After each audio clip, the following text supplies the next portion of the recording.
Hey guys, it's Kendra from Kendra Scott Wood, and I am here to bring you a full review of my Thunder Nova 51, as well as hopefully answer any questions that you might have about this specific machine or any of the Nova series lasers.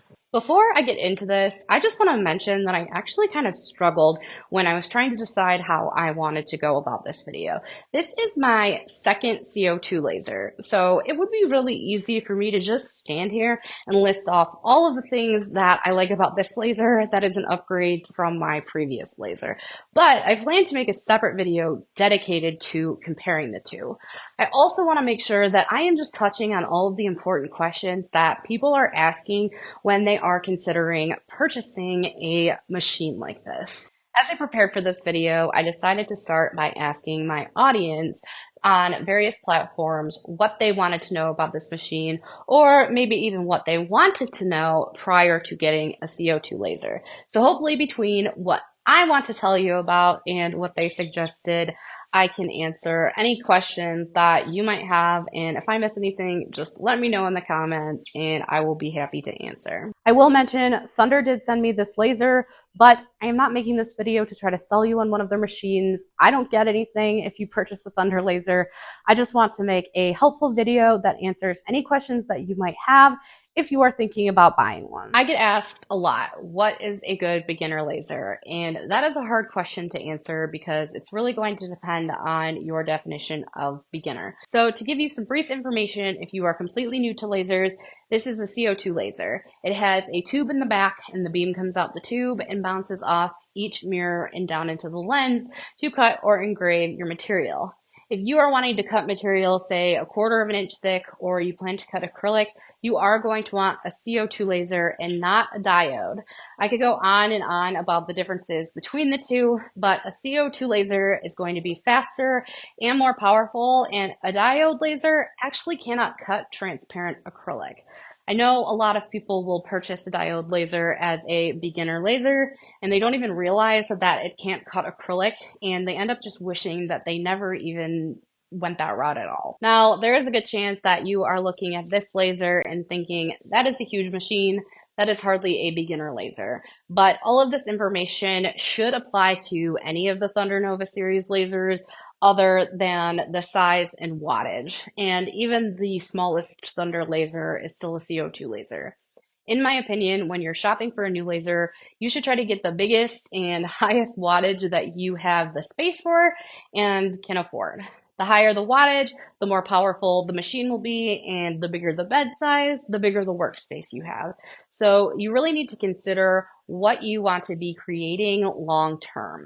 I don't want to keep rambling on, but when I got my first laser, I was terrified to spend the money. I was intimidated. I was afraid I wouldn't be able to learn how to use it. It was a basic 100-watt Chinese laser, and it showed up at my house. I had it running in about 2 or so days, and by Halloween alone, I had it basically paid off. And by Christmas, I was really starting to realize the potential and how fast these machines can pay for themselves. I was kind of regretting not investing in something nicer. Now, I will say I did already have my business, and Halloween and Christmas were pretty popular for me. So I was able to just kind of use it to really make the most out of the holidays that year.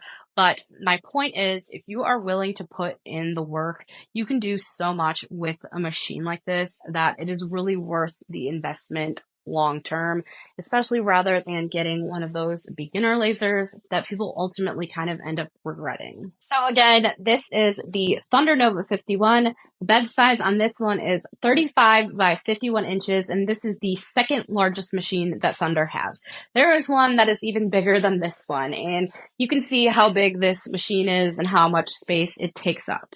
It also has a door for material pass-through, as do the other Nova series lasers. So you can keep that in mind when it comes to your machine size. You can always hang the material out the pass-through door.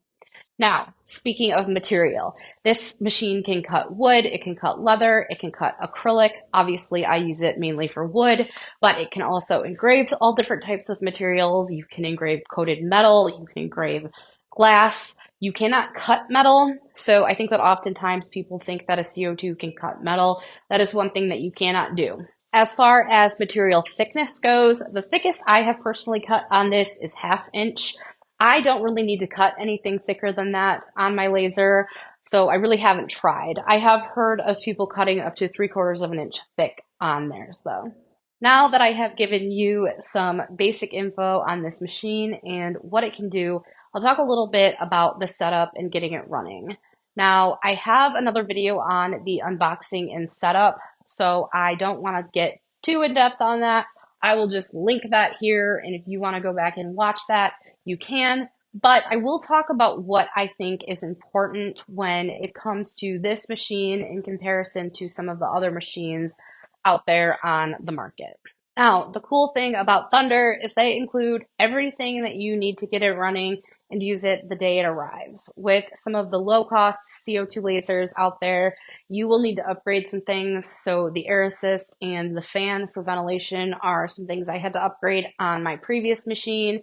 Thunder also includes Lightburn, which is the program you use to run it, and the shipping as well. So again, some of the brands out there will not include this and you have to buy it all separately. And the freight delivery too, you got to pay for that. So Thunder makes it really easy by just including all of that in the price so you don't have to, get all of these add-ons. So, setup. Overall is very easy. I don't want to go through all of the steps because again, I did this in my previous video. Plus, Thunder has all of the information on their website. So if you wanted to go check that out, you could, but there is no assembly or anything like that. You essentially just plug everything into the machine and then you plug the machine into the wall. And everything is labeled on the machine, so they make it really, really easy. Speaking of plugging everything in, I do mention electric a little bit in that previous video, but I will say that you need the laser to be on its own dedicated circuit. I am not an electrician, obviously, so I don't want to say anything that's incorrect here, but you need to know that it needs to be the only thing running on the circuit, and the plug, it is a standard outlet, but it's shaped different, so you need to make sure that your outlet can fit the plug. So look over Thunder's electric page on their website. The next thing I didn't mention at all in that video, and I think I completely forgot about it, was ventilation. Now, the reason I forgot about it is because I don't do this the way that you're supposed to. I have just been venting my laser tube out the garage. I've got the tube right here. Now, this is not what is advised, and it is not what most people do. But I do not have permission to drill a massive hole in the side of the house. So this is what I have been doing. It has been working for me. I don't really have issues with the smoke or fumes, but in the winter, it does get cold when I have to crack the garage. Speaking of winter, and I do mention this one in the other video, but I did get asked about using a laser like this in the winter. I am in Michigan, so it does get cold here. I put RV antifreeze in the chiller in the winter months, and that way the tubes or the lines don't freeze at all. It has to be the pink RV antifreeze, and again, Thunder does have this on their website. They have the recommended stuff, and you can look that up. But our garage is insulated. I do have heat, but I don't keep heat on all the time. So if I'm going to run this in the winter, I will usually just come out, turn the heat on before I'm going to be working out here. That way, it starts to warm up out here. So when your machine shows up to your house, as long as you have your electrical set up properly, once you get it out of the crate, I promise you, setup is a breeze. With other brands of lasers, the step that can be kind of a headache is aligning the mirrors. And with the Thunder, you don't actually have to do that, which is awesome. So if you're familiar with aligning the mirrors, you know already what I'm talking about. But if you don't, that's just kind of that one step that is annoying to get through basically when you want to get your machine going.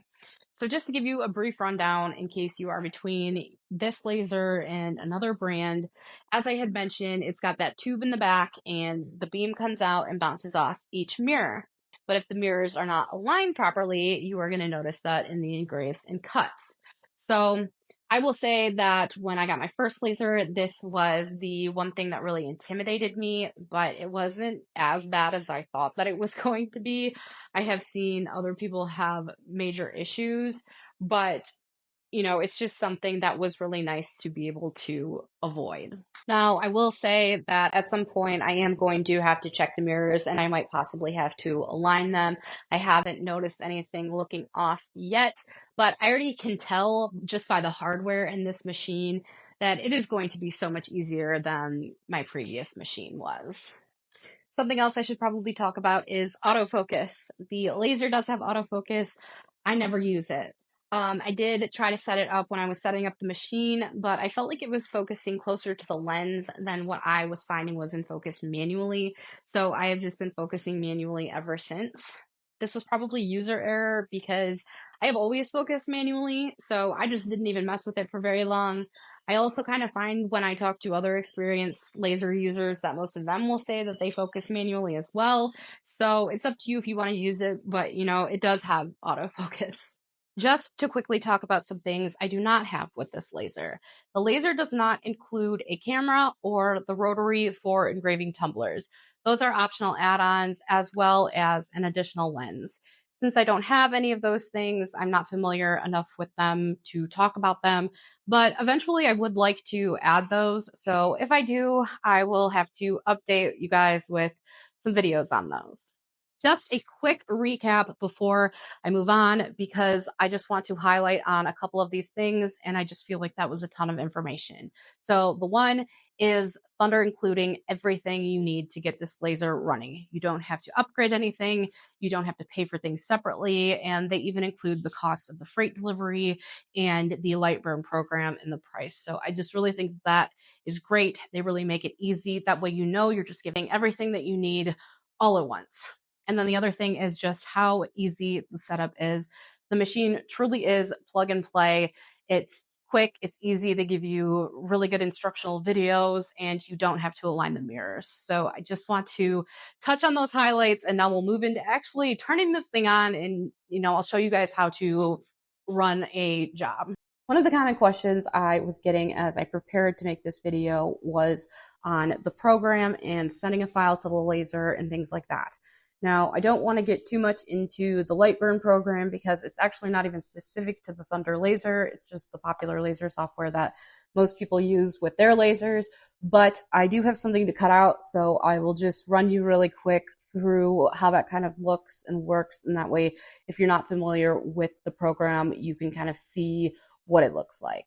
So here's what Lightburn looks like. And I know that the first time I looked at this program, I was like, what do all these numbers mean? What do all these colors mean? It was a little bit overwhelming. You can do all kinds of things in Lightburn. You can draw a box. You can draw all the different shapes. You can type. You can design. Lightburn can really do a lot. So this is a flower I drew in Adobe Illustrator on my iPad, and then I made some edits in here and I added the box in here. So I am going to be cutting this flower out, and the colors are essentially how you tell the laser what settings to use. So black I will typically use for 1/4 inch material, and these are my power settings for 1/4 inch material over here. Now, in order to determine your settings, my best advice is to use a test file. This is a test file that was designed for Thunder Laser specifically, so I think you can download this on their website, but they also give you this suggested material settings pamphlet, and in my opinion, these power settings are very, very high.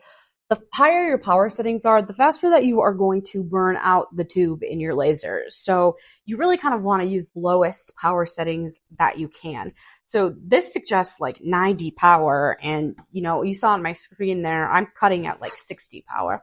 So I think it's important to make one of these if you can, because this is going to determine for what material you're using, what's going to work the best. So to jump back over into Lightburn. Actually, I'll take you over to the laser and I'll show you just how this works. So to flip the laser on, you flip the main switch and then you flip the laser switch and you hook it up to the computer with USB. Thunder includes this little measuring device, so you can use this to measure how far away the lens is from the material, but I find that the thickness of this material is about in focus for me. So I typically just lay that down there. And then I just move the bed up so that it's pretty close to the end there.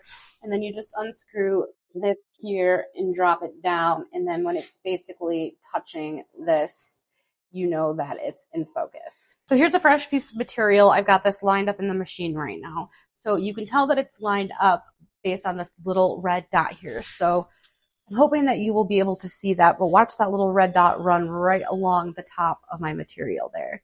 So I know that my material is in here and straight. And when I set my origin so that it knows where to start cutting from, I want it to be right in that back corner there. And then you just press the button that says origin on the laser. This little green dot here represents the origin that I just set on the screen, but I'll just show you so you can click frame on here and it will frame on the workpiece exactly where it's going to cut this flower out. So since that looks good from here, I'm going to send the design over to the laser. You can name it whatever you want. And this is a black-eyed Susan, in case you're wondering why it was called that. And I'm just going to hit frame again on here just to double check and make sure all looks good. So as you can see, it looks good. And then I'm going to close the lid and run this. And unless you bypass it, the lid does need to be closed in order for the laser to fire. And this is the start button here that you just go ahead and click, and you will hear everything turn on. And you can see the light in the back there is red when the laser is running. And I'll take you over here so you can see.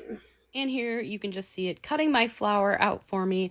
I'll give you a little bit better of an angle so that you can see that. You can see that it is moving pretty slow. Again, that is the settings that you will need to determine yourself. The slower the speed is, the lower your power can be. So the higher the speed, the higher you will need to set your power in order to cut all the way through. Now you can see how little charring there is around the sides there, and that is actually controlled with your air assist, which is over here. It's currently on high. That one next to it that's off is the low, and you can control these by turning the knobs. So my machine's looking a little dusty here, but you can control those. I'm not going to mess with them because this is looking great, but I did just want to mention that. I have this set to cut the outside of the flower out and then score the lines on the inside. Scoring is where the laser will just draw a line without cutting all the way through. Normally, if I'm doing something like this with both score and cut lines, I will have it score first and then cut the outer design out. It doesn't really make a huge difference, but the order that you put your colors in Lightburn is the order that the laser is going to perform each task. And here you can just see what I mean with the score lines. You can see that it's going a bit faster now, and it's just drawing those lines on there. And those are just going to be my guidelines for when I shape this with my rotary tool. And then that light back there turns green when it's done. So here's my flower all cut out. Here's what the backside looks like. You do get some flashback when you work directly on this honeycomb. Some people like to raise their material up, but that's not usually an issue for me when I'm painting and shaping and everything like that. But this honeycomb also comes out, and I've seen people work directly on these knives that are under here, so that's an option too. I showed you the example of the cut, but it occurred to me I didn't show you an example of an engrave. So this is actually going to be the backer for that flower that I cut out, and I'm going to engrave my business logo on the back.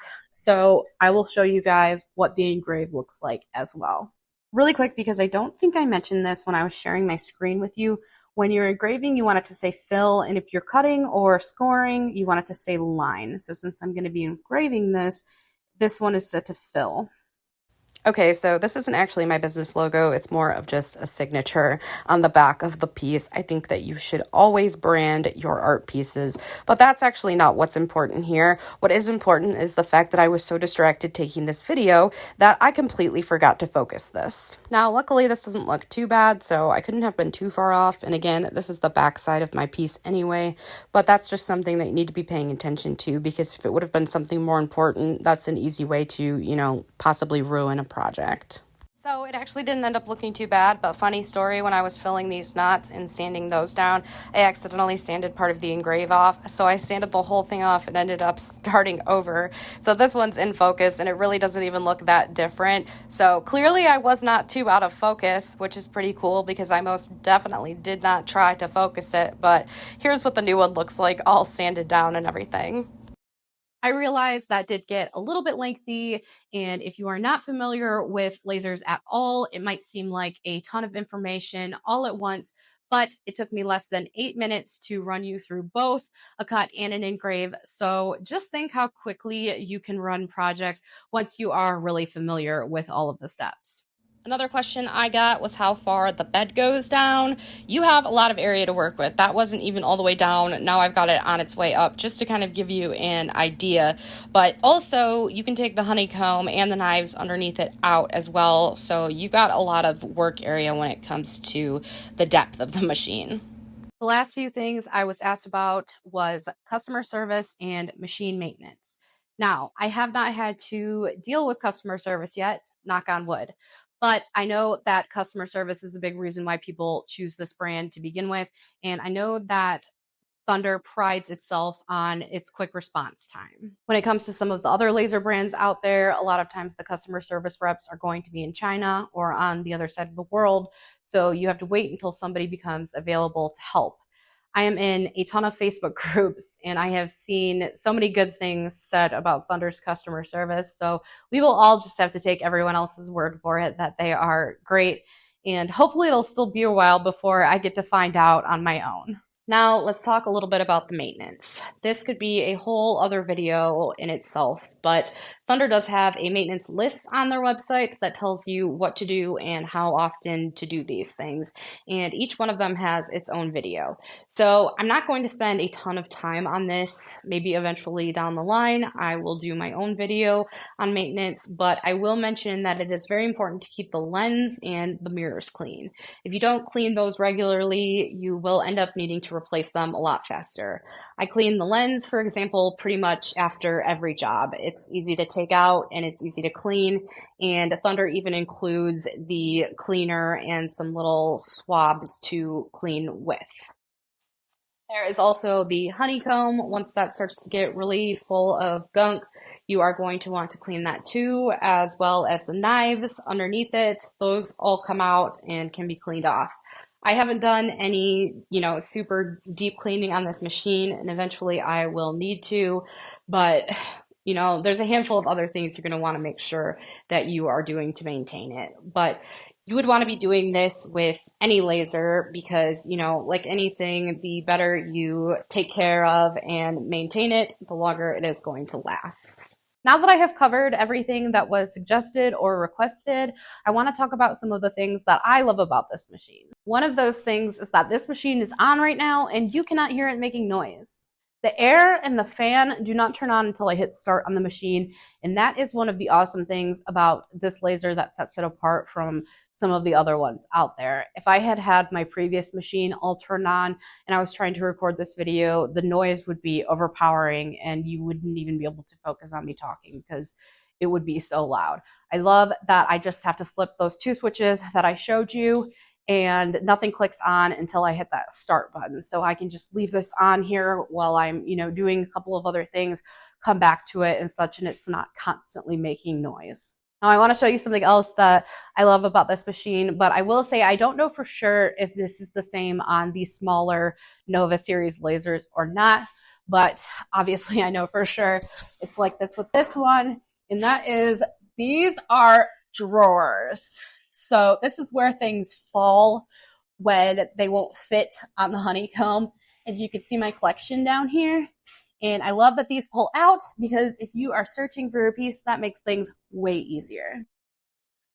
Now, the last thing I want to say when it comes to just the random things that I love about this laser is just how overall nice it is. And like I said, I'll do, a whole comparison video on my previous laser, and I've got some clips of what that machine looked like. But the inside of this machine compared to that machine, it's just a world of difference. So you really do get what you pay for when it comes to this type of thing versus, a cheap China laser. This just really is a luxury compared.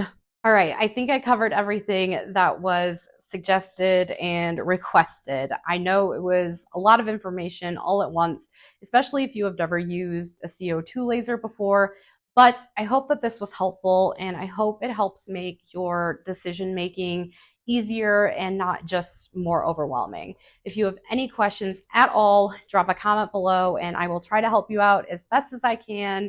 And as I mentioned, I will be doing that full comparison video on this machine versus my first laser. So I'll have that one coming up, and you can of course always look forward to project videos and things like that. So thank you so much for watching, and I will see you next time.